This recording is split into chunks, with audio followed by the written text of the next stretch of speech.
ప్రేమైన అక్క చెల్లెన్న తమ్ముడా, మరణానికి మర్యాద లేదు. అది పెద్దవారికి వస్తుంది, చిన్నవారికి వస్తుంది, నడి వయస్కులకు వస్తుంది. ముసలివారు చచ్చిపోతారు. చెప్తున్న నేను కూడా ఒక దినం చచ్చిపోతాను. అయితే నా ప్రేమైన అక్క చెల్లెన్న తమ్ముడా, ఈ మరణించేటటువంటి మానవుని తప్పించడానికి పరిశుద్ధమైన బైబిల్లో రాయబడింది, అయ్యో ఇట్టి మరణకరమైన పరిస్థితి నుంచి నన్నెవరు విడిపిస్తారని. నా ప్రేమైన అక్క చెల్లెన్న తమ్ముడా, ఈ మరణం నుంచి మరణించే మనిషిని విడిపించడానికి యేసుక్రీస్తు ప్రభుల వారు రక్తమాంసంలో పాలివాడవై ఈ లోకంలోకి వచ్చి నీ నా పాపములను మోసుకుని, ఇదిగో లోక పాపములను మోసుకుని పోయే దేవుని గొర్రె పిల్లల లోకంలోనికి దేవుడు వచ్చాడు. నీ కొరకు నా కొరకు ఆ కలువరి శిలువలో వేలాడి రక్తం చిందించి సమాధి చేయబడి 3వ దినమున సజీవుడుగా లేచాడు. నా ప్రియమైన అక్క చెల్లెన్న తమ్ముడా, దేవుడు చనిపోయి 3వ దినమున ఎలాగైతే సజీవుడుగా లేచాడో, ప్రభు యేసుక్రీస్తునందు విశ్వాసం ఉంచువాడు, పరిశుద్ధమైన బైబిల్లో రాయబడింది, పునరుత్థానమును జీవమును నేనే, నా యందు విశ్వాసం ఉంచువాడు మరణించినా కూడా బ్రతుకుతాడని. నా ప్రియమైన అక్క చెల్లెన్న తమ్ముడా, మరణించిన తర్వాత బతకాలని ఆశ ఉందా? నిత్యం మరణమే లేని రాజ్యానికి నువ్వు వెళ్ళాలనుకుంటున్నావా? ఆ యేసుక్రీస్తు ప్రభుల వారిని నువ్వు సొంత రక్షకుడిగా అంగీకరించు. నీ కొరకే దేవాది దేవుడు ఆ 2023 సంవత్సరాలకు పూర్వము ఈ లోకంలో నరరూపిగా రక్తమాంసంలో పాలివాడే ఈ లోకంలో జన్మిస్తూ వచ్చినాడు. అదే క్రిస్మస్. ఇలాంటి సువార్తను ఇదిగో సర్వలోకములకు వెళ్లి సర్వ సృష్టికి దేవుని యొక్క సువార్తను ప్రకటించు.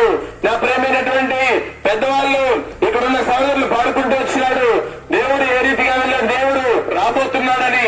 అవును నా ప్రేమైనటువంటి అక్క చెల్లెన్న తమ్ముడా, లోకంలో ఎక్కడ చూసినా శాంతి, అసమాధానం, భూకంపాలు, కరువులు, కాటకాలు, అసూయ, ద్వేషం, కోపం, రాగద్వేషాలు, కామ, మదం, మత్సర్యం, ఇలాంటి స్థితిలో లోకాన్ని మనిషి విడిపెడితే పరలోక రాజ్యం చేరలేడు. ఆయన పరిశుద్ధుడు కనుక పరిశుద్ధత లేకుండా ఎవడు కూడా ఆయన్నే చూడడని. నా ప్రేమైన అక్క చెల్లెన్న తమ్ముడా, ఇట్టి పరిశుద్ధత ఎవరి ద్వారా వస్తుందంటే యేసుక్రీస్తు రక్తం ప్రతి పాపమును కడిగి పవిత్రులుగా చేయను. నా ప్రేమైన అక్క చెల్లెన్న తమ్ముడా, ఈ లోకాన్ని విడిచిపెట్టిన తర్వాత ఈ లోకంలో మంచి మిద్ది మేడలు ఉండొచ్చు, కార్లు ఉండొచ్చు, పొలాలు ఉండొచ్చు, బ్యాంక్ బ్యాలెన్స్ ఉండొచ్చు. అయితే ఒక దినం లోకాన్ని విడిచిపెట్టిన తర్వాత ఏది కూడా నీతో రాదు. బైబిల్ రాబడింది, మన్నైనది వెలకడం వల్లే మరలా భూమికి చేరును. అయితే ఆత్మ తాను దయచేసినటువంటి దేవుని దగ్గరికి వెళ్తుందని. ఆత్మకు ఒక దినం తీర్పు ఉంది.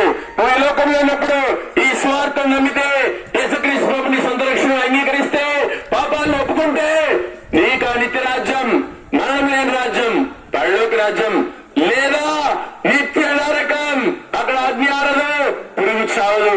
నా ప్రేమైనటువంటి వారులారా, యేసుక్రీస్తు ప్రభువు నాకు సెలవిస్తున్నాడు, నేనే మార్గమును సత్యమును జీవమును అయినాను, నా ద్వారా తప్ప ఎవరు తండ్రి ఎద్దుకు రారని.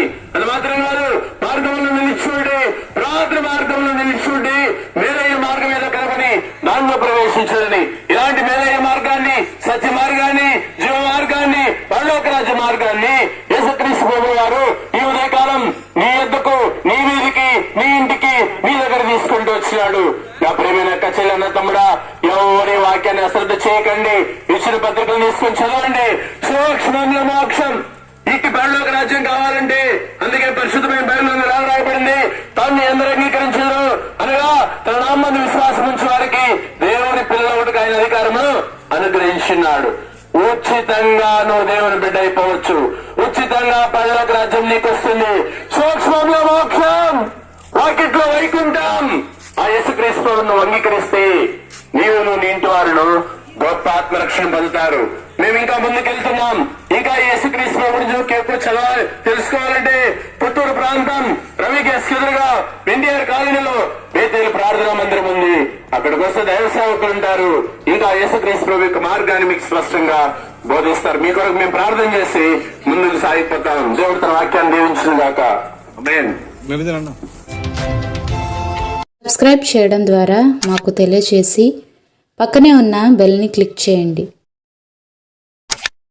లైక్ చేసి అనేకులకు షేర్ చేయండి.